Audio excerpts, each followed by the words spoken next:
Ito po yung tsinelas na trending sa TikTok. Yan. Ano po siya?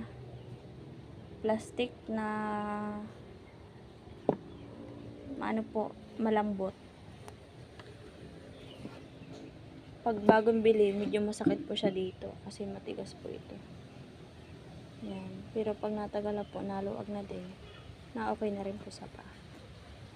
Malambot po siyang klase.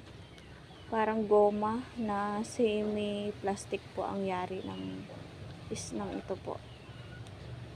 Yan. Malambot po siya. Yun lang po, pag bagong bili, medyo masakit po sa dito. Pero pag natagal po naluwag, okay na rin. Luma na nga po kasi yung tagal na to. Ngayon ko lang na po na video. Yan. Pwede to pag tag-ulan.